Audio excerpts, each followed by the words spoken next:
दोस्तों, प्रमोद सावंत आखिर मोदी और अमित शाह के सबसे भरोसेमंद नेताओं में कैसे शामिल हुए? गोवा जैसे छोटे लेकिन बेहद अहम राज्य की कमान दिल्ली ने आखिर उन्हीं के हाथ में क्यों दी? और मुख्यमंत्री बनने से पहले सावंत की राजनीतिक स्थिति क्या थी? उनकी सत्ता और संगठन के साथ पकड़ कैसी थी? पार्टी के भीतर उनके रिश्ते कैसे थे? और सत्ता में आने के बाद कौन कौन से ऐसे मौके आए जब दिल्ली नाराज भी हुई, लेकिन फिर भी सावंत का कद और मजबूत होता चला गया? ये आपको बताएंगे और ये भी बताएंगे कि दिल्ली से गोवा की सियासत आखिर क्या संकेत देती है।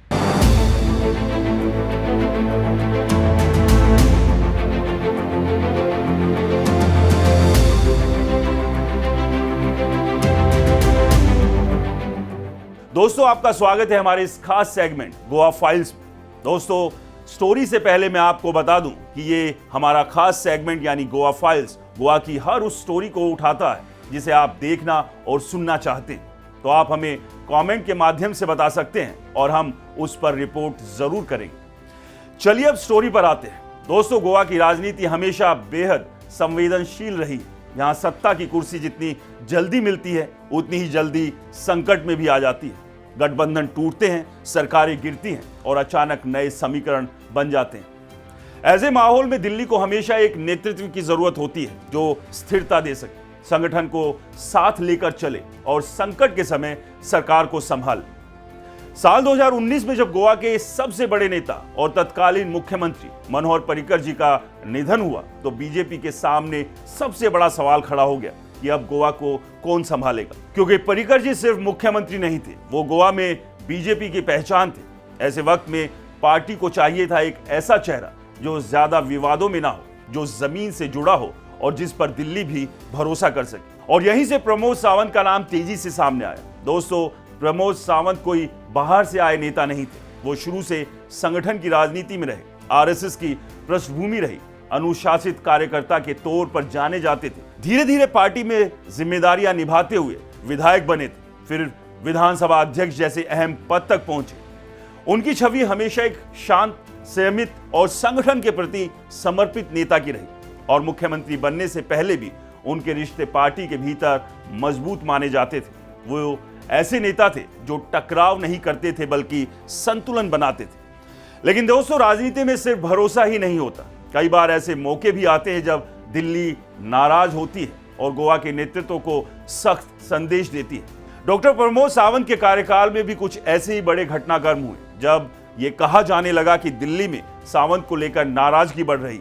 उदाहरण के तौर पर गोवा में कुछ समय पहले चर्चित भूमि और माइनिंग से जुड़े विवादों ने तूल पकड़ा। विपक्ष ने सरकार को घेरा और दिल्ली तक संदेश गया कि राज्य में फैसलों को लेकर असंतोष बढ़ रहा है। ऐसे वक्त में कहा गया कि केंद्रीय नेतृत्व ने सख्त रिपोर्ट मांगी और सरकार को ज्यादा सतर्क रहने का निर्देश दिया। इसी तरह कुछ बड़े प्रशासनिक मामलों में जब जनता के बीच नाराजगी दिखी और मंत्रियों के बयान विवादों में आए, तब भी यह चर्चा तेज हो गई कि दिल्ली सावंत सरकार से खुश नहीं। कई बार दिल्ली से पर्यवेक्षक भेजे गए, मंत्रियों को चेतावनी दी गई और यह संदेश दिया गया कि सरकार की छवि खराब नहीं होनी चाहिए। दोस्तों, एक और बड़ा मामला तब सामने आया जब गोवा में कुछ सामाजिक मुद्दों और कानून व्यवस्था से जुड़ी घटनाओं ने सुर्खियां बनाई। विपक्ष ने सीधा मुख्यमंत्री पर हमला बोला और कहा गया कि दिल्ली में सावंत के प्रति नाराजगी बढ़ रही है। लेकिन डॉक्टर प्रमोद सावंत की राजनीति की खास बात यही है कि उन्होंने तुरंत डैमेज कंट्रोल किया, फैसलों में तेजी लाई, अधिकारियों के साथ बैठक की और संगठन को भरोसा दिलाया कि सरकार नियंत्रण में है। यही नहीं, जब चुनाव से पहले टिकट वितरण और अंदरूनी असंतोष की खबरें आई, तब भी दिल्ली ने साफ कह दिया कि संगठन सबसे ऊपर है। सावंत को कई फैसले केंद्रीय नेतृत्व के हिसाब से लेने पड़े, कुछ पुराने सहयोगियों को हटाना पड़ा, कुछ मंत्रियों के विभाग बदले गए ताकि सरकार का संतुलन बना रहे। दोस्तों, यही वो मौके थे जब दिल्ली की नाराजगी की बातें सामने आई। लेकिन सावंत की सबसे बड़ी ताकत यही रही कि उन्होंने टकराव का रास्ता नहीं चुना। उन्होंने खुद को संगठन के फैसलों के साथ जोड़े रखा और हर बार हालात को संभालकर जल्दी भरपाई कर दी। मोदी और शाह जिस नेता को पसंद करते हैं वो वही होता है जो संकट में झुकना नहीं जानता है, पार्टी को टूटने नहीं देता और सरकार को संभाले रखता है। प्रमोद सावंत ने यही किया। गोवा में जब भी राजनीतिक संकट आए, जब भी सरकार पर खतरा मंडराया, सावंत ने पार्टी संभाली, विधायकों को जोड़े रखा और सरकार को गिरने नहीं दिया। पुराने दिनों में प्रमोद सावंत को कम बोलने वाला नेता माना जाता था, लेकिन मुख्यमंत्री बनने के बाद उनका राजनीतिक कद तेजी से बढ़ा। उन्होंने सरकार को पूरा कार्यकाल चलाया, फिर चुनाव जीतकर वापसी की। गोवा में इंफ्रास्ट्रक्चर पर काम बढ़ा, टूरिज्म को नई दिशा देने की कोशिश हुई, केंद्र की योजनाओं को तेजी से लागू किया गया और यही वजह रही कि दिल्ली में प्रमोद सावंत का भरोसा लगातार मजबूत होता गया। दोस्तों, आज डॉक्टर प्रमोद सावंत सिर्फ गोवा के मुख्यमंत्री नहीं बल्कि बीजेपी की राष्ट्रीय रणनीति में एक मजबूत चेहरा बन चुके हैं।